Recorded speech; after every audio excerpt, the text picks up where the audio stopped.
Hey, what's up, everybody? Welcome back to News Dose. And, over the last year or so, there's been a lot of discussion regarding a potential PlayStation 5 Pro. Pretty much everything has leaked out by this point, and, it's now just expected to release sometime in the second half of 2024. I fully expect that to be the case.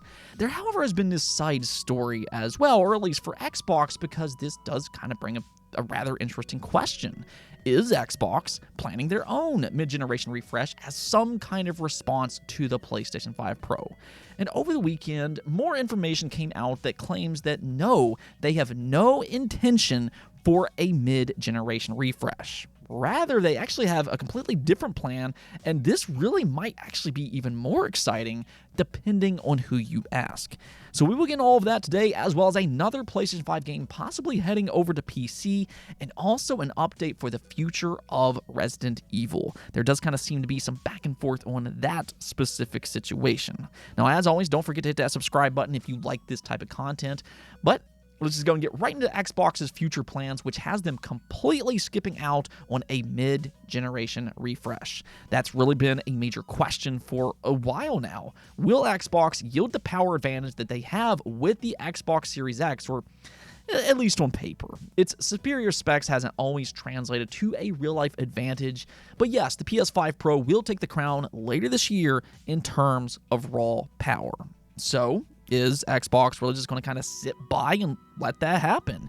And to be fair here, Xbox a few different times has stated that they have no future plans for a mid-generation refresh. So it does sound like the PlayStation 5 Pro will have the power advantage for the rest of the generation, which that's kind of the thing here, because by the sounds of it, that might be short-lived. So this is where things start to get really interesting, because Xbox's plans is starting to make a whole lot more sense in retrospect, because now we have some new information that better explains their strategy. So this is coming from a popular Call of Duty data miner, the Ghost of Hope, which allegedly has sources within Activision. Of course, Xbox owns Activision now, so you can kind of see how this leak transpired.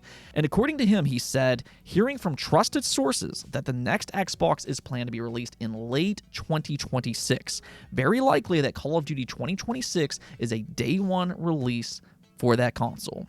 So, in other words, it sounds like Xbox is going to leapfrog that mid-generation refresh in favor of their completely next-generation console that will release earlier than expected. Now, this is not the first time that we've heard a rumor like this either. These leaks continue to stack up, as it does seem like a lot of insiders have actually heard very similar things. Now, as we know, a lot of the time, when there's smoke, there's fire. Basically, what it sounds like Xbox is trying to do here is to release well ahead of the eventual PlayStation 6, which is presumed to release in 2028. That way, they'll have a head start over Sony, and this is actually a strategy that worked very well for them back during the Xbox 360 era. The Xbox 360 launched 1 year ahead of the PlayStation 3, and they really took advantage of that next-generation hype that they exclusively had to themselves. This time, though, they could have up to a 2-year head start unless Sony decides to release the PlayStation 6 earlier than expected as well. I mean, who knows how they'll respond to all of this, if at all?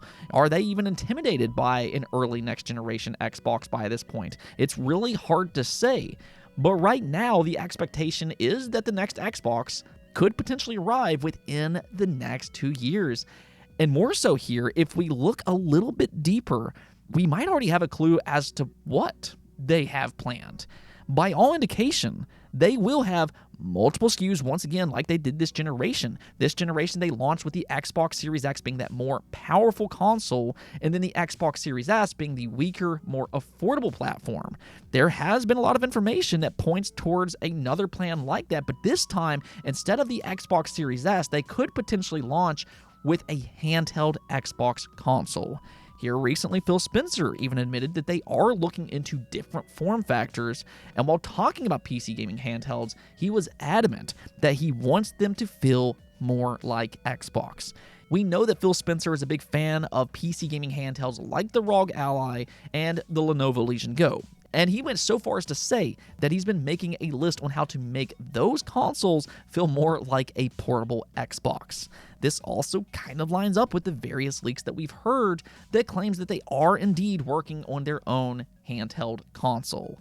So, next generation, we could see a completely different Xbox experience. Sounds like they do have some big changes up their sleeves. It really kind of sounds like they're going to take that idea that they're an ecosystem to the next level with multiple ways to access their games, whether that be on an Xbox home console. They're not leaving the console market. They also have PC with their own storefront. They also launched their games on Steam. They also have their own mobile storefront that they've been working on, and now they could potentially launch a handheld console as well. They'll basically have you covered in every imaginable way, including cloud game streaming. One thing that I do know, though, is that we really are in the midst of the golden era for handheld gaming. For me, I really do expect all of the big three to get involved with handhelds rather soon, because there's clearly a market for these devices, as proven with consoles like the Steam Deck and, of course, the Nintendo Switch. And now we also have the technology to mimic some of these bigger AAA games that Xbox and PlayStation likes to make. I do expect both Xbox and PlayStation to get involved with this tech rather soon. Now, as for how Xbox will actually sell these consoles, though, that is a rather interesting question, just because Microsoft is pushing for this more multi-platform strategy. It's going to be very interesting to see how they position themselves, all while selling hardware at the same time. That seems to be a very strange message to send to your fans, but I do expect them to still have exclusives. Look at Hellblade 2 as one such example, Avowed, or the upcoming Indiana Jones. I do expect them to have exclusives, whether they're long-term or short-term. Who knows what Xbox's plans are by this point, but I do believe that exclusives will remain a part of their future strategy. And one thing that this leak does point to is one of their other really important strategies, and that's the combination of Call of Duty on Xbox Game Pass. As we learned about last week, Xbox's future plans does include day one Call of Duty releases, and as long as that plan remains into their next console, this will be a major draw to the Xbox ecosystem. If Call of Duty 2026 launches on their next console day one alongside Xbox Game Pass, and with it likely being the most powerful console on the market, that could attract consumers to their next platform. Let me know what you all think about all of this, though. Xbox really seems to be going in a new direction, but what do you all think about this strategy? Is it good or is it bad? Let me hear it in the comments below. Now, we also got an update for Stellar Blade. For as much discourse as this game has garnered, it is one of the best user-rated games on a PlayStation 5, just period. It has a 9.3 user score on Metacritic, and it's as clear as day. Fans absolutely love this game. There's no stopping Stellar Blade with any amount of discourse. And in fact, Shift Up just confirmed that it's not only met expectations, but it actually exceeded them. So much so that they're now considering a PC release to kind of capitalize on that success. And it sounds like they also have a potential sequel in the works as well.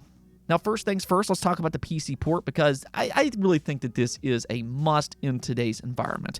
PC has a massive user base, as we all know, and it's a great way to make some extra money. PlayStation has really seen that firsthand themselves in the last couple years, so I think that this is very welcome news to see another PS5 exclusive potentially head over to PC. I think that it will be very successful on the PC platform. I think by this point, we can really just kind of consider PC as a part of the PlayStation ecosystem, and I think that bond will grow stronger over the next few years with their more quote-unquote aggressive PC strategy. Now, as for a potential Stellar Blade sequel, though, this is also extremely welcome news. I just think that it's so great to hear about the success of Stellar Blade because, there were so many people that tried to create discourse around this game simply because they didn't like the main character and the way she looked. It is what it is, I guess, but Stellar Blade ultimately proved to be a great game. It wasn't just a looker, but it was also a great game, and fans are loving it as proven by the user score, and a lot of people really bought into it as confirmed today. So big congrats to Shift Up, and if you're a fan of their work and how they create their games, in a report it claimed that they will continue to expand, and they plan to release a new game every 2 or 3 years.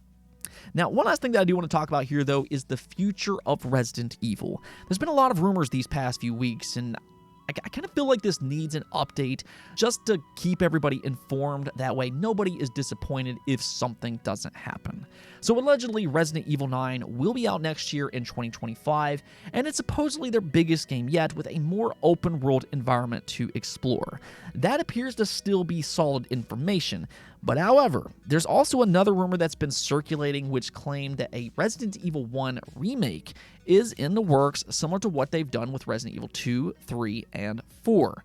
This was shared by a YouTuber who allegedly received an anonymous email tipping them off to this information. So obviously, a lot of fans got very excited about this rumor, but this is where you might want to go ahead and pump your brakes.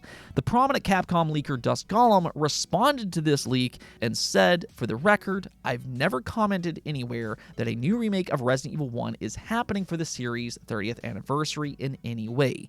Multiple people online have tried to attach that to me, but I've never said anything of the sort, in big part since I think the rumor is fake." Now, this doesn't really 100% confirm anything one way or the other, but it is a rumor that I typically wouldn't talk about on the channel myself just because there's not really a good source to believe in for the time being. However, I have seen this information circulate quite a bit, so I thought it was important to at least bring it to people's attention. I mean, ultimately, we'll just kind of see what happens at the end of the day, though. I'm sure that Capcom is remaking another Resident Evil game. I'm pretty positive about that because Resident Evil 2, 3, and 4 has been so successful for them. But whether that's Resident Evil 1, Code Veronica, or Resident Evil 5, that part remains to be seen. If anything, though, do let me know which one you would most like to see get the remake treatment. Anyways, though, that's going to be it for this episode. Do let me hear your opinions in the comments below, and until next time, peace out.